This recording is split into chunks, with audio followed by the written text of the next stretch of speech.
Precious tritium is the fuel that makes this podcast go. There's only 25 pounds of it on the whole planet. With great power comes great responsibility.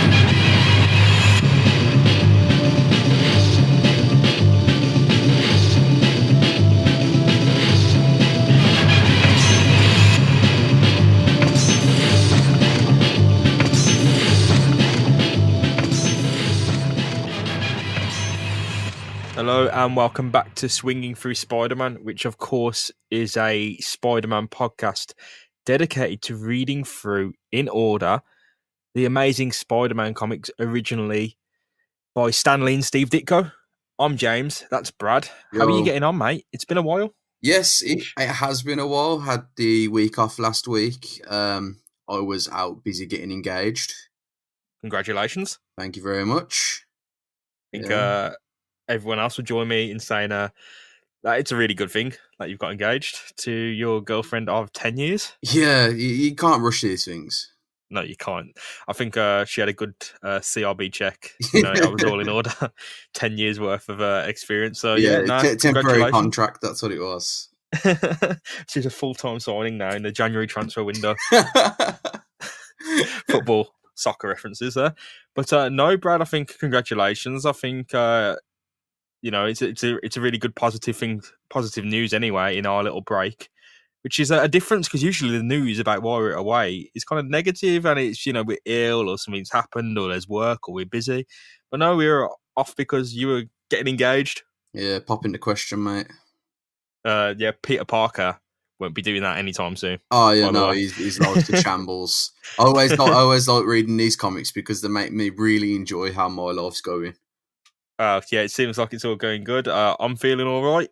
I'm pretty sure our listeners are feeling all right. Last time out, we did the third Spider-Man annual, which was a blast. Yeah, it was sort of semi out of sync as well, which we do apologise for.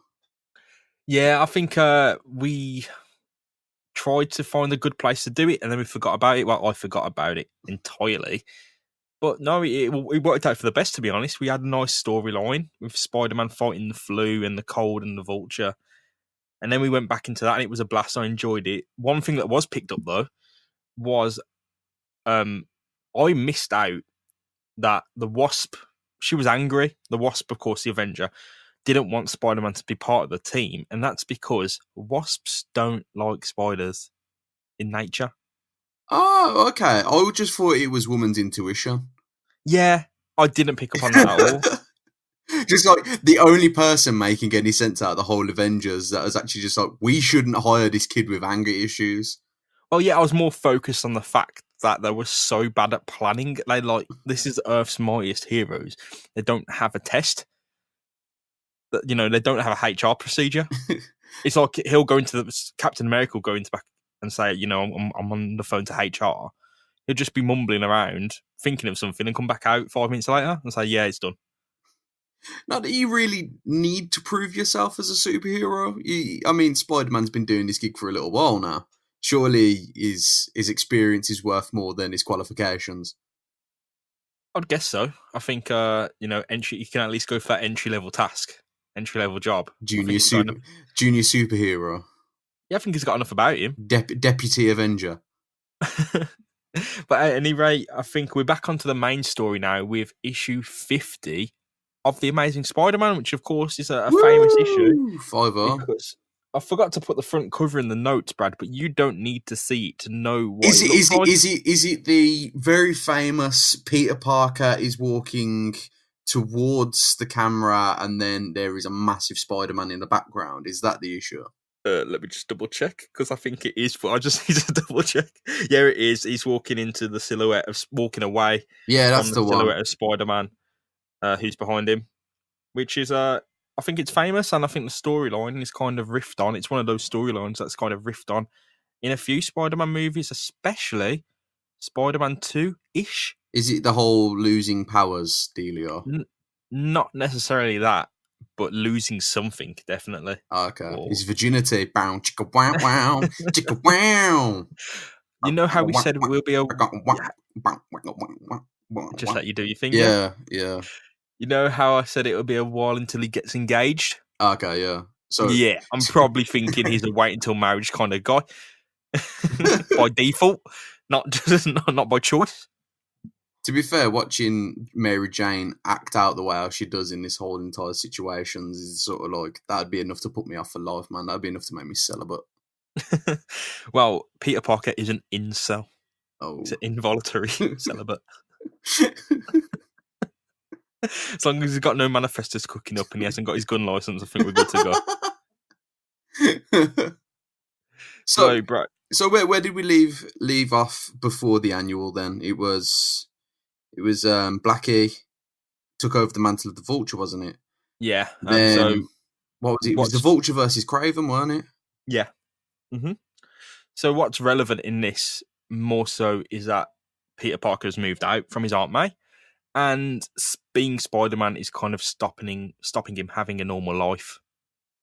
Yeah, that was a big part of the issue that we read before the annual. If I remember correctly, he's sort of sitting in a dark room. Yeah, so there's not a lot of dangling plot threads. Yeah, but there's kind of two those major lines of that Peter has moved out and he's independent, but he's not really that independent because he's Spider-Man. Yeah, he's sort of like, he doesn't have his independence because he's constantly having to split his attention from everything that he does in his life. Yeah, he's completely stuck in being a crime-fighting vigilante, a masked crime-fighting vigilante. It's not the Purge. So, there's no license for this kind of thing. He's just doing it on his own back because he's got powers. But shall we get into The Amazing Spider-Man issue 50 by Stan Lee and John Romita Sr.? Okay, so the story starts with Spider-Man doing what he does best, sort of, and he's kicking criminal backside. He's got a few of them on the ropes. It starts off literally in the middle of a fight. That's pretty epic. That's a good way to start. So it's him just wisecracking and busting up. He calls it a criminal tea party. He's got four of them on the ropes. His strength is, of course, too much for any street-going thug. He puts an entire door panel through four of them. That's pretty epic. So he's got the door by both hands, and there's four of them in a row, and he's just banged it over all of their heads, and they're kind of trapped in this door panel now, wedged into it. Which is a great panel. That's excellent. It's just how he, comics have evolved a lot. They kind of show everything now. Yeah, it's like one panel is punched a couple of people, and the next panel is just inserting them into a door. Yeah, which is probably a great hard cut, one of the great hard cuts in comic book history. It doesn't even explain where he got the door from. He's just got it. Yeah, it's off the hinges. It's off some hinges somewhere. With another bout of successful crime fighting over, of course, he heads home to civilian flat share, where, as Peter Parker, he shares with his best mate, Harry Osborn. In which what we've decided is a very, very open plan apartment. Yeah, I've not really seen much of the plan of it, but from what we have seen in some images, it's quite almost like Peter's bed is by the front door. Literally inside the living room. Somewhat. Some might say that this is an afterthought, not by the artist, but by Harry Osborn and his dad. He went, just invite him over. I'm fairly certain that Peter's just living on a fold-out bed.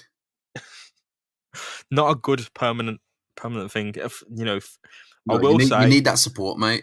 You need that. Fold-out beds are pretty cool the first time. Oh yeah, the novelty wears off and the back pain sets in. The novelty wears off, funny enough, during the night. The first time you fold it out, oh yeah, this is cool. You're sleeping on it, and about 11 o'clock, or whenever, 3 hours into bed, 2 hours into bed even, once you've dropped off, I think you get that back pain. Oh yeah, he sets him right deep.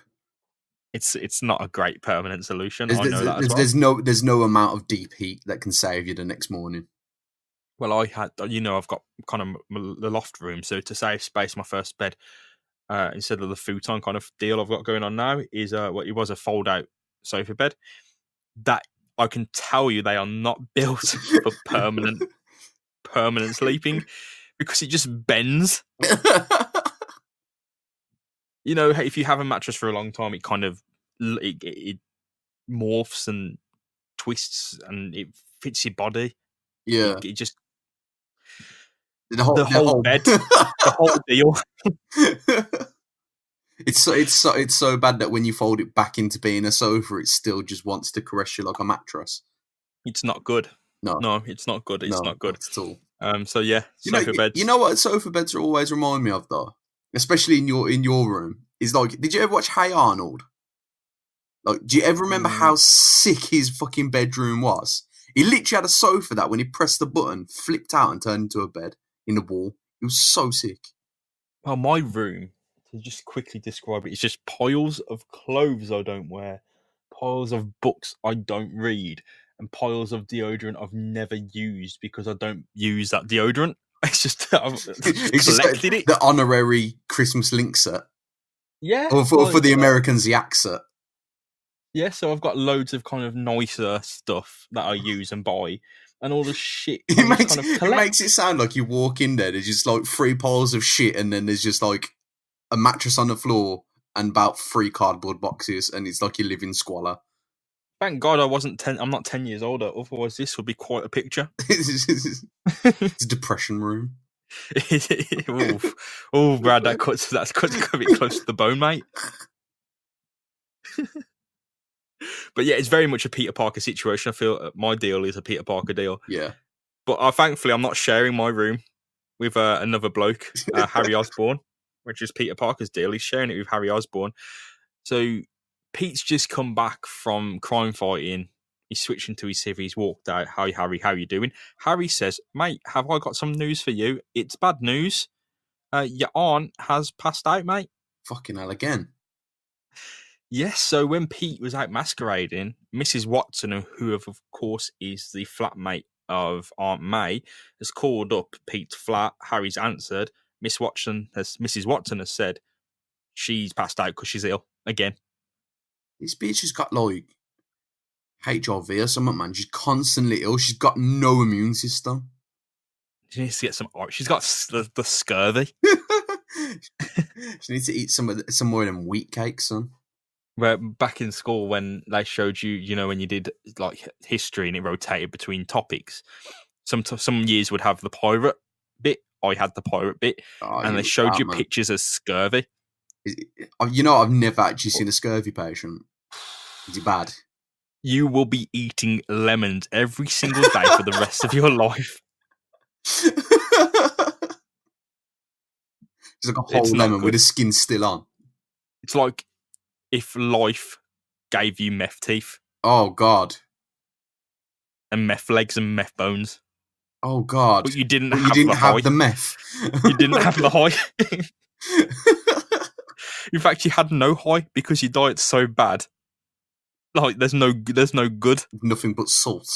There's no colour. It's beige, like biscuits. And not even the nice American biscuit.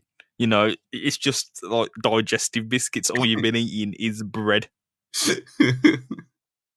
and meat that's been so salted, it's like its contents is like 40% just salt. So if Aunt May, maybe we should be looking at her diet. What is she eating? Because I have never seen her eat. I have to assume she's one of these that goes, I'll cook for everyone else. But, the beans will do me fine again. She finishes the roast and she's like, you know what, I'm actually not that hungry. I'll just have one potato. Literally one. There's no nutritional value in a single potato. She needs some supplements, I think, and no one's helping her. The doctor just sedates her every time, which is done this time. She can't afford the actual healthcare. Do you know how much that fucking sedation would probably cost? Well, I saw someone's medical bill before saying an ambulance call out just to get picked up and took to the hospital after they broke the leg was something like $900. So let's break down Aunt May's medical bill for this sedation. So ignoring the call out, because that's obviously like 500 quid or whatever, the doctors come round, pressing the needle into her flesh would probably cost $1,000. Fuck. The needle itself would probably cost $1,000. The fluid inside the needle, probably $20,000. Dr. Bromwell pushing with his thumb, that motion, Yeah, he can probably charge an hourly rate for that. So just kind of kind of split the time up. with a minimum of like 2 hours per patient. So like you have to pay the 2 hours even if he's only been there for 5 minutes.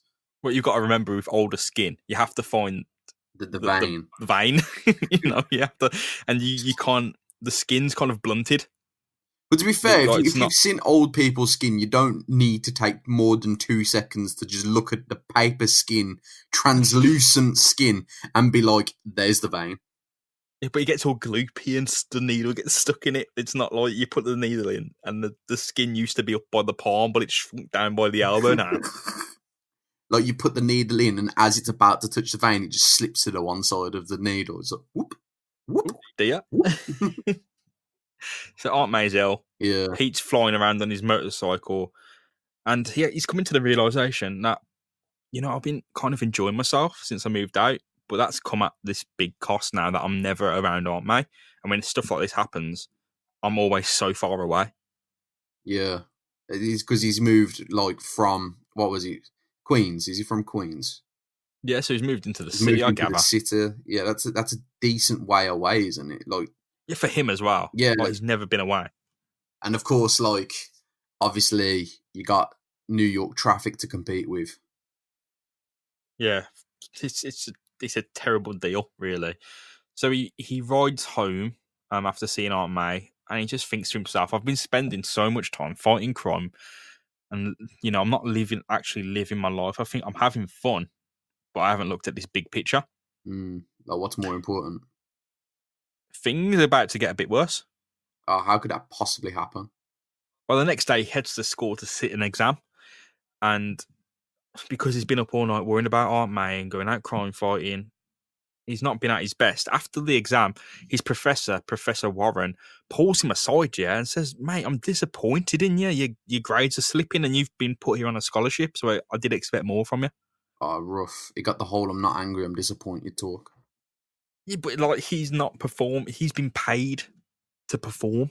Yeah, literally, like that's the whole point of a scholarship, isn't it? It's like to expand, do so well, you're like a credit to the university. Yeah. And he's not, so he's walking out. He's all depressed. He's like Peter, you got to pull through because if you do, I get tenure, Peter. Which is worth a lot. I've seen Friends. I've seen that bit of Friends. It's worth a bit, man. Literally, do whatever the fuck you want. Gwen Stacy shows up and invites Pete to a party, and he has to turn it down because he has work to do for Aunt May. And he's got to look at his grades and sort it all out. So he's got to study. Got to knuckle down, man. He does. He really does. So he kind of does this bike meditation, which he's done twice already. This issue. So he goes on his motorbike and he starts thinking to himself.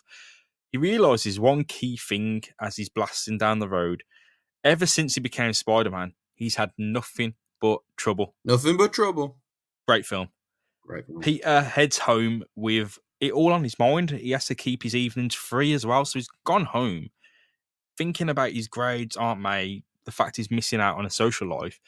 And he's like, he thinks to himself, even with all this stuff I've got to do, I've got to book like 7 till 10 off every night just to fight crime.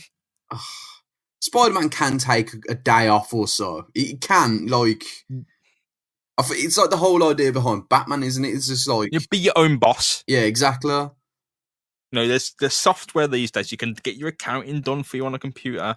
You can schedule time off. Just tell the clients. It's easy. Well, all you need to do is just make such an impression on the underbelly of New York. Fuck it, just let Daredevil sort it out. He's in the same joint. Like, literally... The Avengers are in the same fucking town. And Fantastic Four. Admittedly, Fantastic Four are off doing Fantastic Four shit.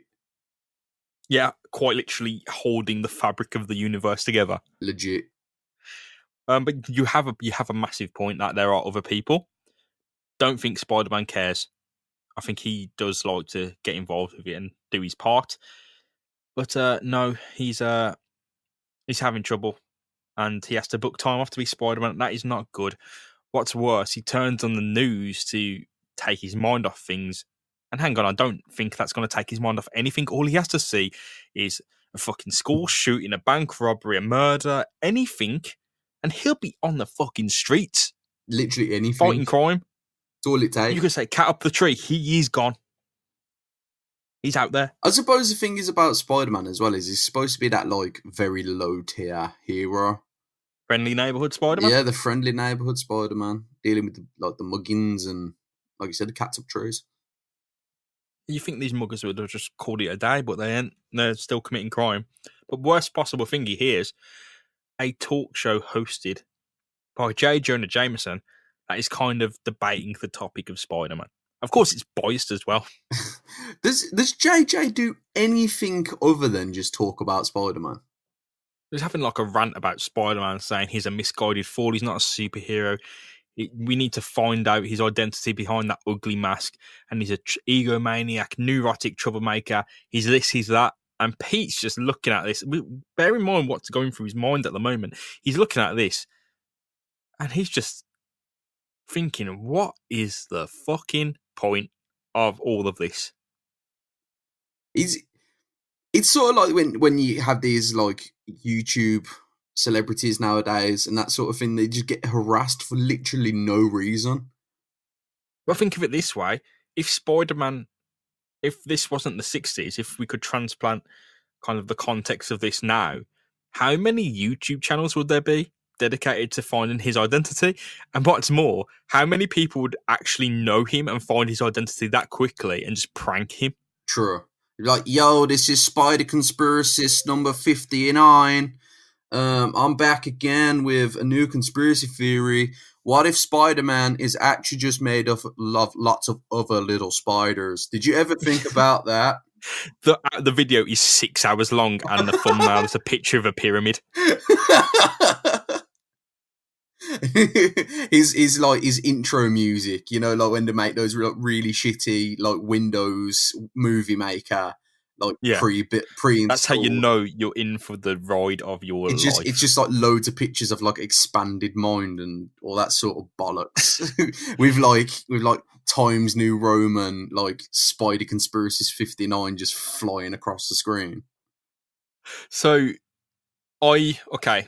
the other day I was watching I forgot what it was like an interview with about a director.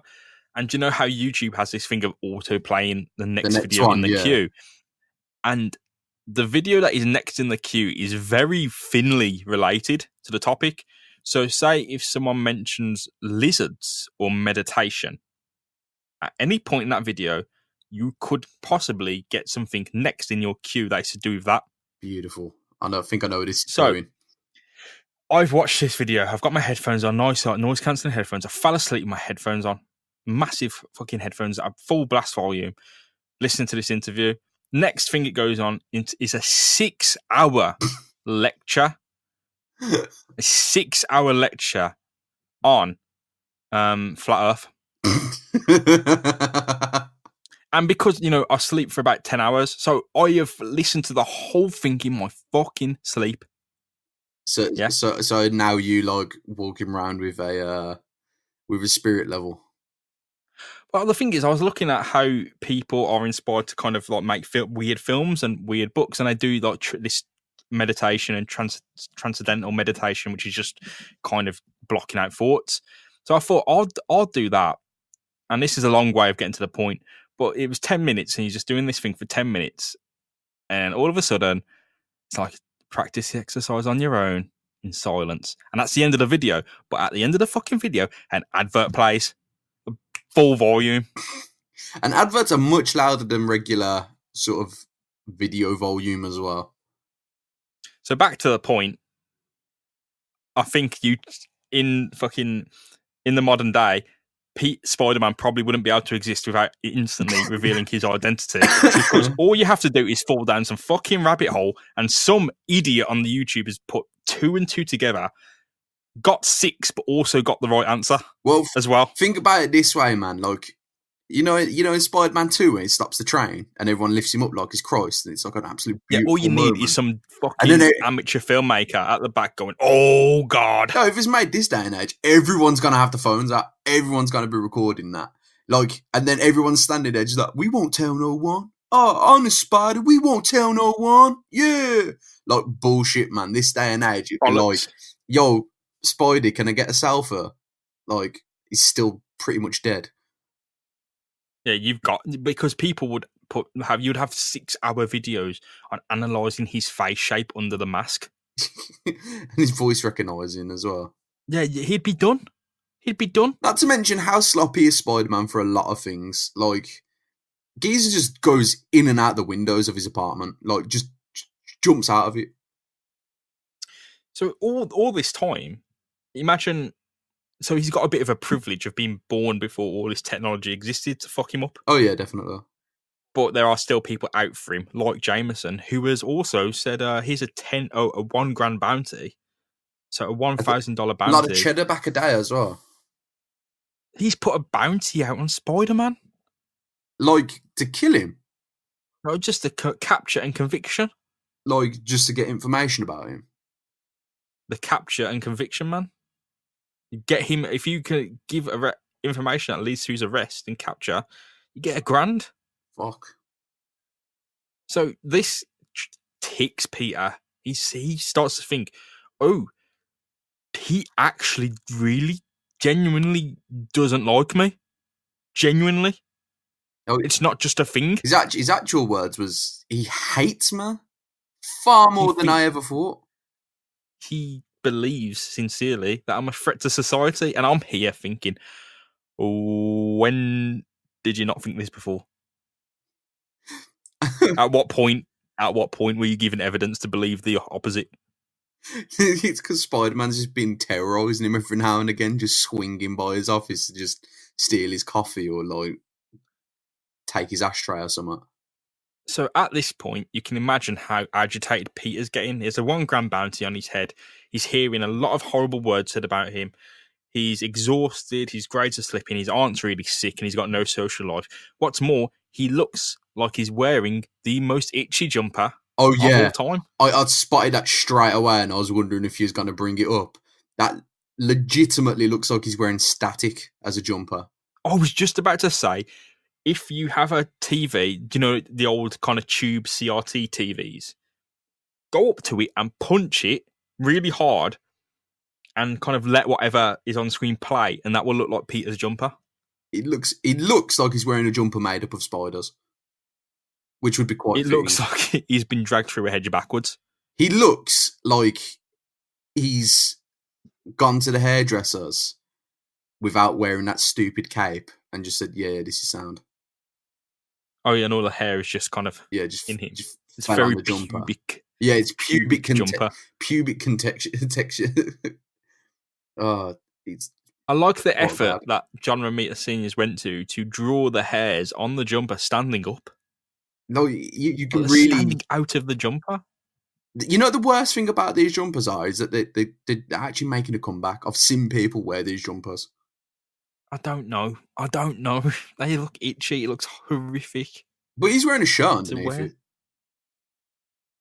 Oh yeah, I guess. But that's still in contact with some bits of his skin when he wipes, brushes past his face or his wrist. I don't like it. No, I don't like it. It's unsettling. So all of this situation, it sent Pete into a bit of a depression and a realisation. What if the things that Jameson are saying is true? What if he's a menace, a danger, a madman? And what's more, what if he's jeopardising his entire life just to be that? It makes sense because he's got a lot of self-doubt on his shoulders, which has actually been set up for a few comics now, a few issues. He's constantly I mean, part of it always brings me back to the bit where he says, like, do we do it just to get a thrill? Like, is he a nutter? Am I a nutter? A nutter, yeah. And it's like, if you even have that thought pop into your head, you're on the right track. Because if you got to doubt yourself like that, like if you say to yourself, "Am I the one that's got problems?" Like, you're one step closer to fixing them if you do. Yeah, definitely. It's not like, if you're a psychopath and you see the traits of a psychopath and you want that, but you think you don't have them, it's paradoxical because that means you are a psychopath. Yeah. It's like that, but in reverse, where he has realised the issue and that means he's in a positive aspect. That's he's one step closer to fixing it, like you said. But because he's getting hammered from all aspects of his life, it's just kind of pushing him downwards, even though he realizes it. Yeah, but he's not exactly got a lot going for him at the moment, does he? No, I mean he does in a way that he has 3 universities, he's got his bike, he's got a nice flat, everything is actually going right. It's just the secrets. Yeah, but I mean, like he's not really had any like big wins. He suffered a really bad loss at the hands of the Vulture, and he's just got over his cold. Aunt May's sick, so like, you know, sometimes it's hard to see the forest through the trees when you've got so many bad things happening in your life. What follows is a famous sequence where he walks outdoors. It's right pouring down with rain. He's almost in a trance, like head down, walking forward. He does the only thing he can that comes to mind, and he bins the Spider-Man costume in a public bin, trash can, and walks away from it. This powerful image that is. Yeah, it's just how furious the scribbles are. Like you can just—it's like they're carved. Yeah, you can tell that rain's hitting down hard as well. It's like every kind of line of drawing, whether it's in pen or pencil or inked, is kind of just really scratched in. Yeah. The trash can, the suit, Pete's jacket. Pete needs some longer trousers. Yeah, those socks are hitting the puddles. Them ankle swingers, man. But no, it's a famous imagery of the world. It's changing. It's almost a shame that these like really famous panels don't actually have like names for them. Like, you know, when like an artist completes like an amazing piece of work, they name it. I like Saturn eating his son, and it's just that geezer chowing on a fucking body. Yeah, exactly. Or... It's got like a name that gives it so much. Yeah, it should have like a name for the panel. Because it is artwork. It is a piece. This now. Yeah, I'd frame that. Is art. That is art now. Kill the bubbles. Kill the text. No, I wouldn't even kill the bubbles. Yeah, it's even then. It's just, but all of it is just powerful, and like no one is saying that John Romita Senior is the best comic book artist of all time, or that is even any good. But in that moment, it's like how much is captured. Exactly, and art doesn't necessarily have to be technically good. It depends on what you see in it and how much weight it carries for you personally. I mean, if you're reading it as we are in order, that means a lot. It means that Peter has taken a massive step and chucked away half his life. Well, don't forget how much hard work and effort and genuine blood, sweat, and tears was spent in that costume. Like, spent keeping that costume together, spent repairing it, spent improving it. And he's just, you know what I mean? So much time has been dedicated to being Spider-Man, and now that's in the bin. It's not even buried. It's not even put anywhere safe. It's just public bin. Yeah, like if it wasn't being dramatic, because that's its form, it has to be dramatic. That would just be chucked out. Like anything, it wouldn't be in the bin. It would just be on the side, crumpled, in nothing. Brown paper bag. Yeah, he's chucked it and walked off. The scene cuts to the next day at the Daily Bugle, where a kid, he bursts through the door with urgent news, and everyone says, "Get the fuck out of here, man!"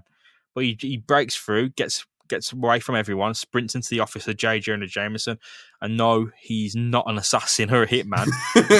Tiny assassin, get him! Literally the size of his knees. Just imagine him getting hard tackled. This kid is like a fat, chubby kid with like the circle glasses. He looks like Harry Potter if he was blonde. Just imagine him getting instantly took out. So there's in this show called Twin Peaks: The Return, there's like a dwarf hitman called Ike the Spike, and like he's only in it for 2 episodes, but he's like a fully fledged hitman, like running around with an ice pick. Like just having, I don't know how he managed to get away with it for so long. He's so tiny. That's how he gets away with it, man. But he's not very good at it. He kind of just stabs them loads with it very publicly. Yeah, but that's fine because it'd just be like he puts on a little change of clothes, gets into a pram. That's it, man. Baby, right, the Spider's gone. Telling you, no, man.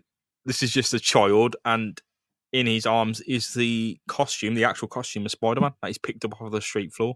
or from the bin. Been rooting for the bins. Dirty bastard. Has rewarded him. What is it called? What is that thing? The phrase, one man's trash is another man's treasure. No, the actual form of bin dipping. Restaurants when they chuck out the fallen steak. Oh, shit. Yeah. I saw this before. It's like... It's not free cycling, is it? No. There's an actual... There's an actual name for it, because I remember watching a thing on TV about it, and there was like... I was watching it, and then afterwards I was like, yo, I need to find me like a Greg's. And just... I just searched bin dipper. And that's not the term. Manchester United fans refer to Liverpool fans as bin dippers, in brackets, as people who out of bins. And it in further brackets, a derogatory term. And I'm thinking, yeah. Yeah, because that point was made. Because obviously people use that as a term of endearment. No, so I do apologise to any Liverpool fans who are offended in the recording of this podcast. You usually are offended by something. But I don't know the word, and it's going to be too much of a tangent. It's probably free cycling or something. I thought free cycling was just the state of taking unwanted furniture and shit. You're taking unwanted steaks. That makes sense. Well, this costume has been free cycled directly into the hands of J. Jonah Jameson, who he's so happy he's ran an extra, and if this was this day and age, that suit would like be straight on Craigslist. So J. Jonah Jameson's so happy. He says, "Kid, this gets you an award." Well, kid, this gets you an award. It's foaming at the mouth. And the kid says, "What reward?" And J. Jonah Jameson says, "Oh, you can have a free copy of the paper. Go on, what? Treat yourself." What a cunt! Offering out $1,000, and he's just like, "No, free 10 cents paper." But no, it's a big story. It's the worst case scenario, probably. J. Jonah Jameson, of course, is now in possession of Spider-Man's outfit. He's run the extra. He's put 2 and 2 together. Is Spider-Man through? Is he done? The entire city now knows this. It's on the talk shows. It's on the radio. And also, of course, the criminal underground know this. Oh, God, you're talking about a crime wave, the likes of which New York had never seen. Wow, you say that, and I'm thinking, can Daredevil not fucking do something? And here's the thing, he's probably having a sulk after being rejected by the Avengers. Well, if you want to fight crime, you can fight it. You can avenge it yourself. Oh, I just have a feeling like Avenge Tower has like a no Daredevils allowed sign on the door. I can imagine Daredevil walking around so angry that his senses are really phased out. And just walking straight into a lamppost. Sideshow Bob when he keeps walking. Yeah, he's like...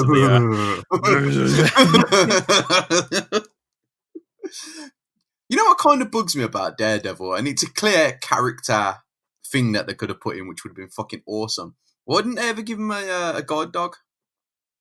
Because the guide dog could also be superpowered, and that would be fucking awesome. I wonder if they do anything to his cane. Because he has, as Matt Murdock, he has a cane in the comics. So maybe that's could be something he beats people up with. The dog. But, he swings the dog around. So the criminal underground, they know there's no more Spider-Man. And the informant that we know only as Patch notices an increase in gangland activity. On the night that this news comes out, all the mob bosses across town are meeting, but they ain't got a leader. Now, Patch wonders to himself, that could be me. I could be that leader. Oh, piss off, Patch. You've done this fucking before, and it didn't end well, mate. It ended with your ass in jail. Fuck off, Foswell. Fuck off. So, Patch, of course, revealed by Brad, is the alter ego of the Daily Bugle writer, Fred Foswell. And he's already done this before. Yeah, but the thing is, right, a couple of issues ago, we had this whole, powder keg go off where Green Goblin was trying to do exactly what Patch is thinking about doing now and basically take out all the mob bosses and become the Kingpin, if you will, of all the gangs in New York. And, even Green Goblin couldn't do it. And I'm sorry, he's legitimately one of the scariest villains in Spider-Man. And then you got Patch, rubber-faced Patch, thinking that he can do it. Fred Froswell as well. They're both the same. Well, they are the fucking same person.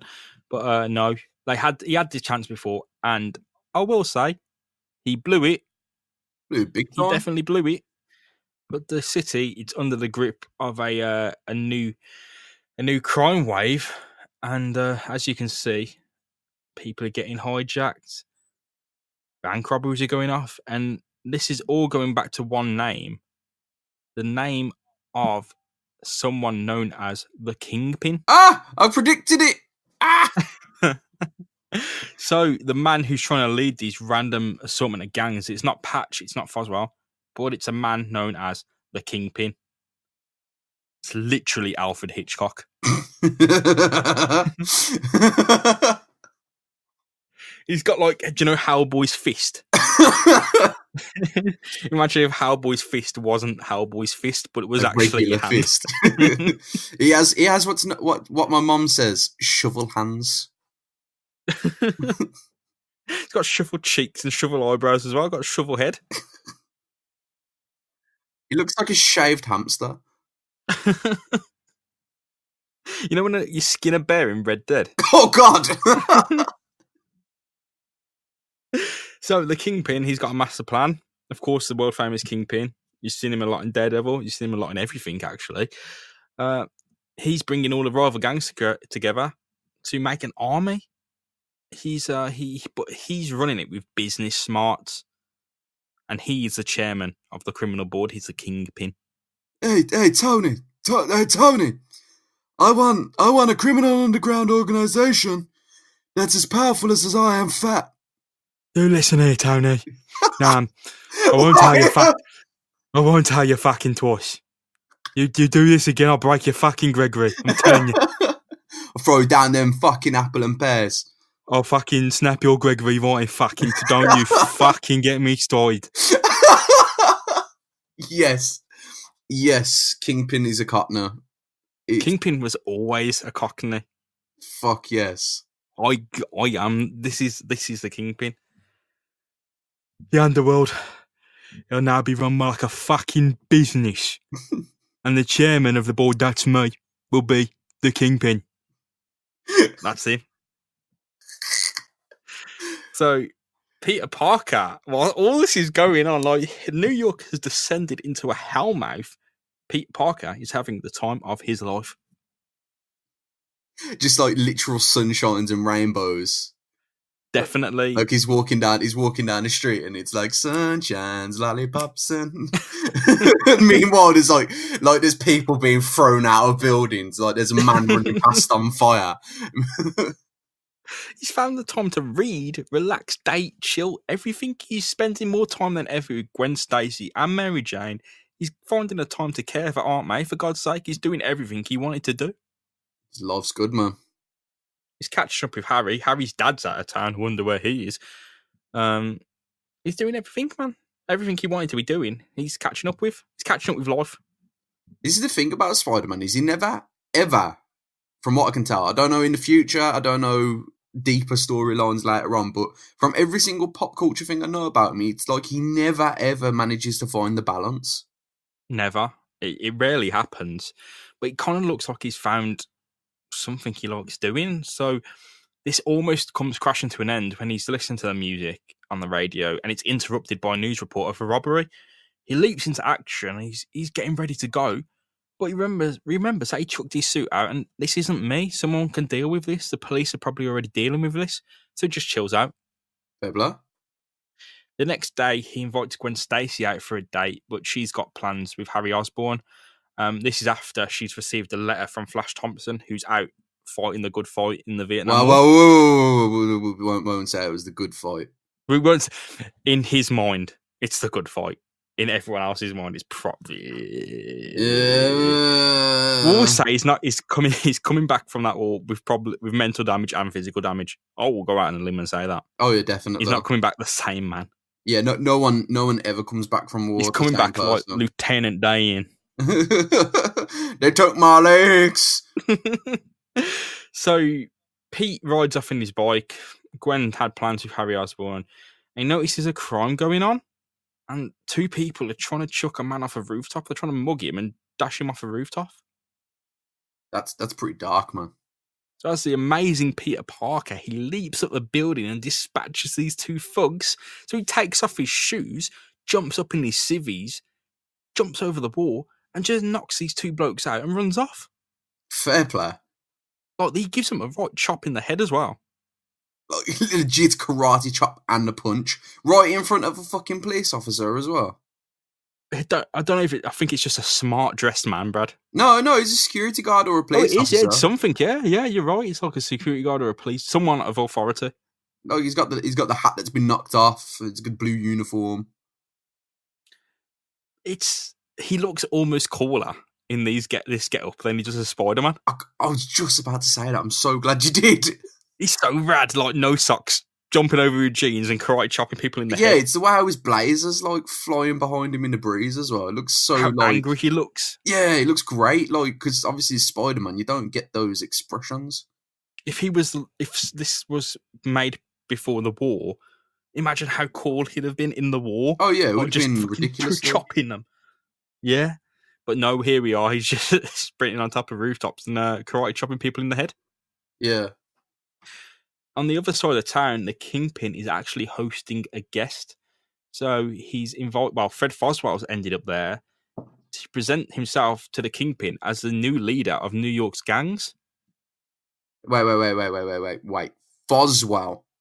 Foswell says, "Look, listen here. I'm leading the gangs. I'm not greedy. I'll give you a cut. You can be my fucking lieutenant. What do you say?" The Kingpin goes, "You fucking fool. You fucking dare. I'll tell you once, I'll tell you fucking twice. Why am I going to have a slice of the pie when I can eat the whole bastard thing? I'll buy you and sell you 100 times." Foswell is shitting it in front of the Kingpin. Foswell doesn't know where he is. Pulls a gun. Foswell pulls the gun. Foswell pulls a gun. Man, Foswell's a little bitch, man. And the Kingpin pulls out his cane. Says, "I've spotted your fucking gun. I've obliterated it with my fucking eraser beam." It's fucking like, pew! A beam come out of his cane. It's like a jeweled cane. And it blew his gun up. But if Foswell didn't move out of the way, it would have like made, do you know in Fallout when you hit someone critically with a plasma pistol? Oh yeah, and they just good. puddle. Yeah. Search Foswell, find rubber mask. I did tell you break someone's fucking Gregory today. Because that's the mad thing. That's the mad thing about Foswell as well. He's appeared in front of the Kingpin as Foswell, not Patch. He said, I was the big man, so I'll do this. I know how this works. You're going to be my lieutenant. I'm sorry. Being the big man and taking care of like 5 or 6 thugs and the enforcers does not make you a kingpin. You were a kingpin for about 2 days, mate. You could keep the enforcers in check with a bit of foil and some keys. Like, ooh, make a noise. Chuck a Rubik's cube into the room. He did a Rubik's cube. Oh my god. Fucking magician. No, the Kingpin's not having any of that, and Foswell is seized and locked away to be blackmailed and used at a later date. Oh man, this is fucking business. Don't come into my gaff whilst the Arsenal's on. Yeah. Sit down and be quiet watching the fucking Chelsea. No. All right. Let's get this right. Kingpin is clearly a West Ham fan. Nah, Kingpin's Chelsea, mate. Nah, West Ham. Guarantee. West Ham's old school. Yeah, exactly. And tell me Kingpin and old school. Kingpin's new school? Nah, Kingpin's he's old school, but he's only just entered the game. He's bringing his data sets and analysis to the criminal boardroom. Foswell's old school. Foswell was like, I'll run the fucking, you respect me. You fucking respect me. Okay, so what's Foswell then? Foswell's respect. He's like, people respect me. No, I'm saying he's like a Wolves supporter. Yeah, he's fucking, yeah. Wolves. Definitely a Wolves fan. 100%. But Kingpin, one London club. Any London club, actually. I think you can fit him in every single one of them. Quite easily, to be fair. Fulham, yeah. Leyton Orient, yeah. Dulwich Hamlet, yeah.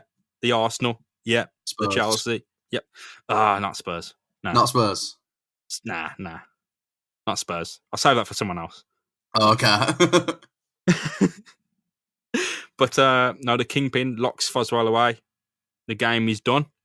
But we also have to think about Peter Parker now. Peter Parker just jumped into action. Literally just broke a man's jaw. And he shouldn't really be doing that if he doesn't want to fight crime.